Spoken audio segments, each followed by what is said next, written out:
morning, everybody. Today is Tuesday, November 7th. I am so sorry. You guys, I am still so sick. So I'm going to try and get through today's lesson here and have you just listen to the lesson. And then at the end of the lesson, you'll have class time to read a couple chapters in your packet that you have for our new unit. So the objective today is I can identify the 3 criteria for my warning system and explain what a tsunami is. The activity is we're going to start a new unit. And I know that I said we were going to do a Socratic seminar, but just because I've been out for such a long time, I think we need to get going. We're going to not meet the deadlines that we need to meet by the end of the semester. So we will skip Socratic seminar for now and move on to the internship. Today is day 1 for the Futura Engineering internship. And give me a minute, I'll explain what that is. Your homework is to read and annotate chapter 1 and chapter 2 in your engineer's dossier. And I'll explain what that is in a minute. If you are watching this video and you're absent today, it's very important that you watch the whole video so that you know what you're responsible for when you come back to class. Before we begin, let me just go back. You guys, I am so behind on grading. I haven't been back to school. I got sick on Saturday right after the wedding. Hang on.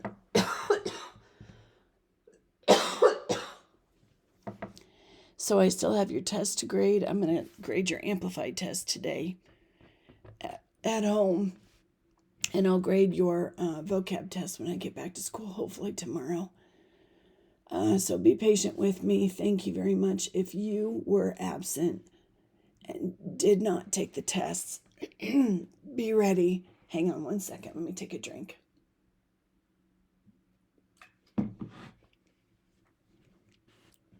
Be ready to take the test when you come back to school or when I come back to school. I'm going to try real hard to get back tomorrow. So be ready to take the test tomorrow. Okay? All right. So before I go through the PowerPoint or the Google Slides, let me show you where we're at today. So the next unit after plate motion is this one right here. It's plate motion engineering internship. And there are 2 of them. We usually don't do the phase change one. This is a short unit. It's only 10 lessons, and usually we don't do all of the lessons, so maybe 8 lessons. And it is an opportunity for you to use what you've learned from plate motion and even geology on Mars to apply that to a real world situation. So let me go ahead and just go in to the Google slideshow, and then I'll jump back over to Amplify Curriculum when we need to get in there. So starting today, you'll be working as engineering interns for a company called Futura. So an intern, you may have heard that word before. An intern is somebody who may or may not get paid for working on a job at which they are learning how to do that job. So an intern would be a younger person, maybe in college, that has a summer internship at a business or a law firm or a newspaper or someplace where they're interested in working someday. And basically it's on-the-job training. So Amplify has us in this situation where you are an engineering intern for a company called Futura. Futura is the company that you work for. And Futura has a client that has requested a product.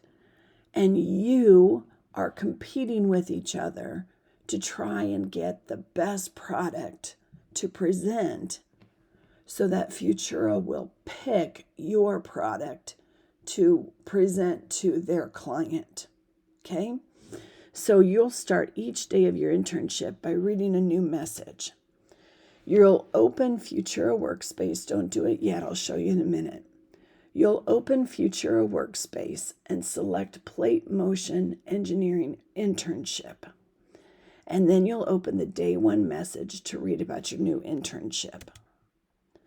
Throughout your internship, you'll be using Futura Workspace to get messages, record notes, and submit work. Let's see how it works. So now yours is going to look a little bit different than mine. And if you have questions, just ask the person next to you, ask your table partner, and see if they are able to find it easier, or if you need some help, let them help you out. Go ahead and open up Plate Motion Engineering Internship. And let's go to day one.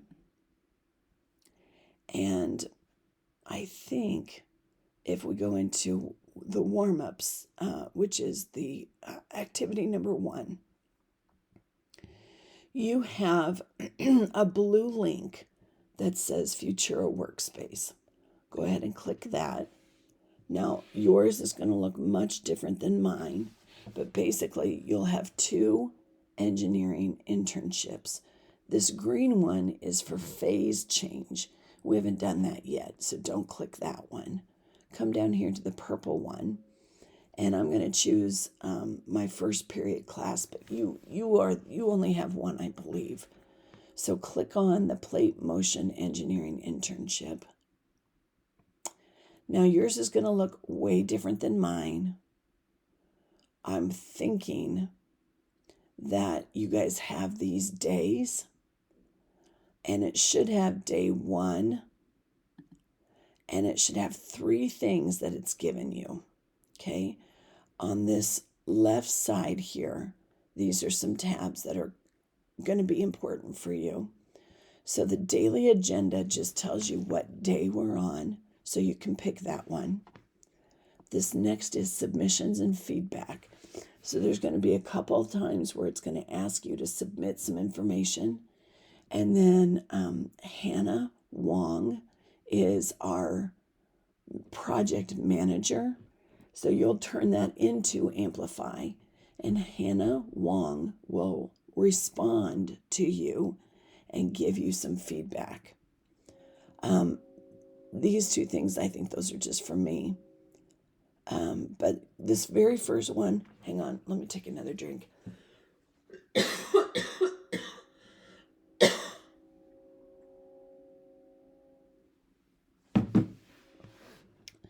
Click on Safety Guidelines.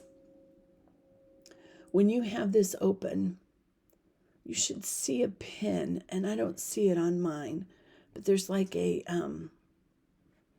little pin, like a push pin that you can click and keep that open and open up another one. If you can't find it, it's not that big of a deal. We'll look for it together tomorrow.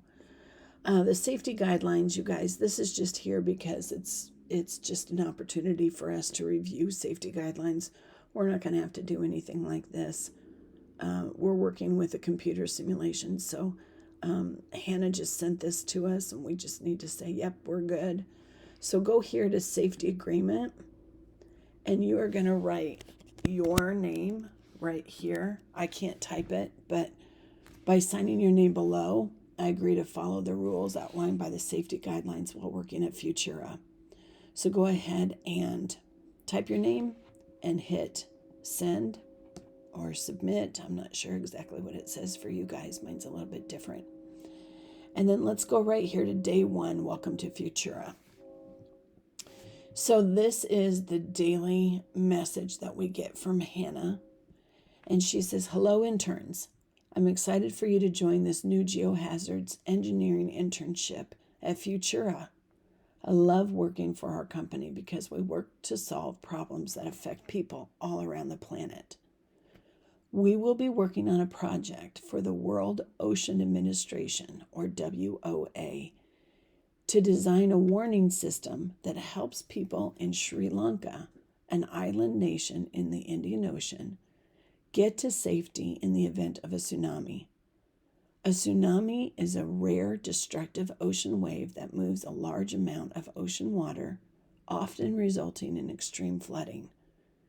There are 3 things to consider when planning a tsunami warning system: having long warning times so people can get somewhere safe, avoiding false alarms, which are warnings for tsunamis that never arrive in Sri Lanka, and keeping costs low, both for setup and long-term maintenance. We'll get started by understanding tsunamis. Today, your internship coordinator, that's me, will introduce you to the project resources, the Tsunami Alert Design Tool, and the Futura Geohazards Engineer Dossier. Dossier is a term professionals sometimes use for a set of related documents. It includes a glossary to support you if you need help with unfamiliar words. So these deliverables are things that you are getting. So you need to give those back. These are like it's your homework assignment. Annotations for chapter 2, and your after hours or homework is annotations for chapter 1, request for proposals. I'll talk to you more about that in a minute. All right, so that's it for Futura. I'm going to go out of order just because I know how my slides are.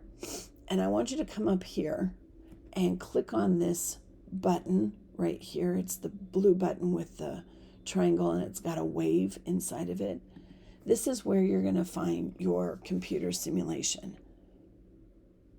So this is it, okay? I'm going to talk more about this later. I kind of don't want you guys in here messing around today. I want to direct you or kind of guide you a little bit tomorrow, but I wanted to make sure that you knew where it was at, okay? All right, so let's go on back to my slides, and I'm going to kind of go through these a little quickly so that you all have time to do some reading and annotating.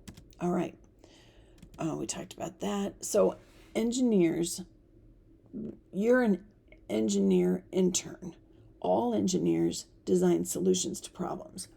Specifically, you are a geohazards engineer, and you're going to apply concepts from earth science and physics to help minimize the impact of natural disasters. If you look at that word geohazards, so hazards having to do with the systems on Earth or Earth's geosphere, things that might change the geosphere of Earth. So in the pictures, you've got earthquakes, floods, tornadoes, hurricanes, tsunamis, earthquakes, like all that stuff. Those are all called geohazards. So this is Hannah Wong. She sent a video message to explain more about Futura and the engineering project. I'm going to play it, and hopefully it doesn't echo too badly, and you guys can watch this.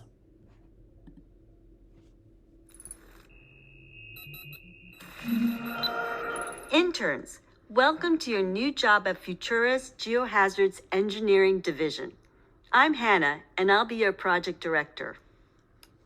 Earthquakes and tsunamis can strike with little to no clue that they are going to happen. Our project will be to work on providing a better warning system for tsunamis. A tsunami is a rare, large ocean wave that is caused by an earthquake under the ocean. The sudden shift of the seafloor creates a wave that moves away from the site of the earthquake and picks up speed as it goes. Tsunamis aren't like surfing waves. They're more like fast-moving floods that can be very destructive. When a tsunami hits land, it covers the area near the coast in seawater and sweeps away everything in its path. In 2004, regions near the Indian Ocean experienced the deadliest natural disaster in modern human history, a large tsunami that killed over 200,000 people and resulted in billions of dollars in damage. The countries around the Indian Ocean installed a tsunami warning system after that devastating event, but we want to help improve and update it. There's no way to prevent tsunamis, but sensors installed around the region can warn people when a tsunami is coming. A tsunami warning system uses different types of sensors that collect data about earthquakes and changes in the ocean. Some are installed in the ocean, and others are installed on land. When earthquake sensors detect an earthquake, it might not mean there's a tsunami coming. So scientists use ocean sensors to look for additional data and, if needed, can send a warning to people to give them time to get somewhere safe before the wave arrives on land. The World Ocean Administration, or WOA, has asked Futura to submit proposals for an improved tsunami warning system that's accurate and will help save lives. Okay, let me keep going here. So I'm going to skip this one and let's keep watching. She's got a second one for us. For our project, we'll focus on warning the country of Sri Lanka, one of the countries hardest hit by the 2004 tsunami. Other intern groups are working to consider additional locations in the area. Your job as engineering interns is to figure out which sensor types to use and where to place them. You should consider a few criteria as you think about your design. Your warning system should maximize average warning time. The longer the warning time, the more time people have to evacuate. Minimize false alarms. False alarms cost money and make people less likely to believe the system next time. And keep costs low. There are initial costs to install the sensors and then regular repair and maintenance costs for the years that follow. All that money will be taken from funds normally used for schools, roads, and bridges. So try to design a system that doesn't cost too much. I assigned you an internship coordinator to help you out. Together, we will give you information and tasks to help you learn about tsunamis and warning systems. Good luck. I look forward to working with you on this project.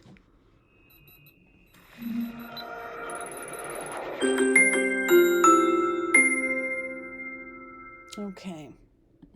So the project, just to review, the project that we're working on is you are going to be trying to create an early warning system for the people of Sri Lanka to warn them against an impending tsunami. Okay, there are 3 phases. There's research, design, and proposal. Let me give you a real quick overview of these. So during the research phase, you're going to look for information to understand the problem that you're trying to solve. So a scientist doesn't just jump in and start messing around and trying to come up with the best plan. We need to spend some time to really truly understand the problem and understand the different, like in this situation, understand the different sensors, and so that you're able to use the best combination that you can put together in order to design a tsunami warning system for the World Ocean Administration to warn the people of Sri Lanka of an approaching tsunami. Then, during the design phase, you're going to apply your research that you did towards planning, building, testing, and analyzing your warning system designs. And then lastly is the proposal. During the proposal phase, you're going to present to the class your proposal describing evidence from the research and tests of how your warning system design addresses the project criteria. So you will stand up in front of the class, you're going to show us your design, you're going to give us some evidence to show why your design is a good design. Basically what you're doing is you're presenting this proposal to Futura so that we pick your design to then submit to the WOA. Remember the word criteria. We've got 3 criteria. Criteria means it's the standards by which something may be judged. So we've got 3 criteria for your early warning system. Okay, first of all, it has to have a maximum average warning time. Why would that be important? Well, it's important to give people enough time to leave. I mean, think about it. if we have a tornado warning, you want to give people enough time to get to shelter. And as far as a tsunami, we got to get people away from the beach, get them away from the coast, get them to a high location. So that involves travel time. That involves, people are just hanging out, doing their thing. They got to gather their people and get in a car and get going, get out of there. So we need to maximize our average warning time. We need to minimize false alarms, and I'll talk a little bit more about that in the next slide. And we need to keep the costs low. Hannah told us that the money from these early warning systems are coming out of a budget that is also shared for road construction, repair, and upkeep, as well as the schools. So if your warning system costs a lot of money, then those other things are not going to have the money. And so the roads are going to be bad, or, kids won't have money for new books, or for, school lunches, or for, upkeep in schools, or for heating bills, just everything that goes along with the school. So it's important that we keep the costs low. Now let's look at that second one, to minimize false alarms. A false alarm is a warning that's generated for a specific area, even though no emergency or disaster occurs in that area. So the reason why it's important to have a minimum, or not very many, false alarms is because people, if you have too many false alarms, they kind of think that you're crying wolf. They don't tend to believe it.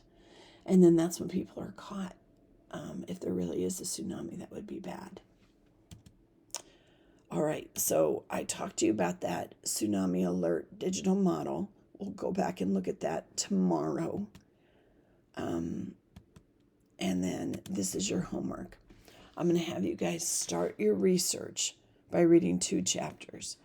If you go into today's folder and look at this very first PDF, will you please create a new folder in GoodNotes, and let's call it Plate Motion Engineering Internship, or PM Engineering Internship. When you have that folder created, go ahead and put this PDF in there.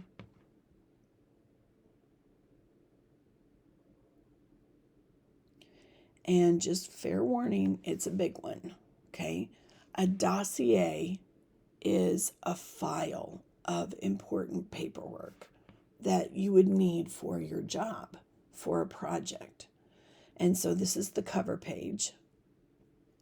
And then the second page is blank. And the third page, it shows your table of contents. And like I said, this is a big one, okay? There are 7 chapters in this dossier. Your assignment for today is to read and annotate chapter 1 and chapter 2. And it may seem like that's a lot, but look at the page numbers. It's really not, you guys. Chapter 1 is just talking more about the project, what this proposal is. It goes into a little bit more detail. It explains why we're focusing on Sri Lanka. And then it goes over these 3 criteria again, what the 3 criteria or standards by which your proposals will be judged. And the thing I would like you to write at the top of chapter 1, I've got 2 reading questions that I want you to answer. Okay, so right here at the top, I want you to write number 1, what are the 3 criteria? And number 2, why are they important? What are the 3 criteria? And number 2, why are they important? And then in chapter 2, you're going to start to learn about tsunamis. So this is research. This is background information. I had you watch a video yesterday, and in the video, it talked about different types of or different locations where tsunamis occurred. It also talked about what has to happen in order for a tsunami to occur. This is another really good resource to help you visualize, lots of visual learners, to help you understand what a tsunami is, how it's created. All right, so the reading question I'd like you to write at the top of chapter 2, what causes, I'm thinking, do I want to say what is a tsunami? I think I want to say what causes a tsunami, because if you understand that, you're going to be able to really thoughtfully place your sensors and use the best sensors that you can use. We'll talk more about that tomorrow, okay? So this is a little bit longer. I want you to annotate this big paragraph plus the caption underneath the graphics. And then there's a lot of really good information here that compares a tsunami wave with an ocean wave. So make sure that you know the difference between the two. Great graphics here. And then go ahead and annotate that paragraph. Okay? That's your homework for tomorrow. I hope to see you tomorrow, you guys. Let me know if you have any questions.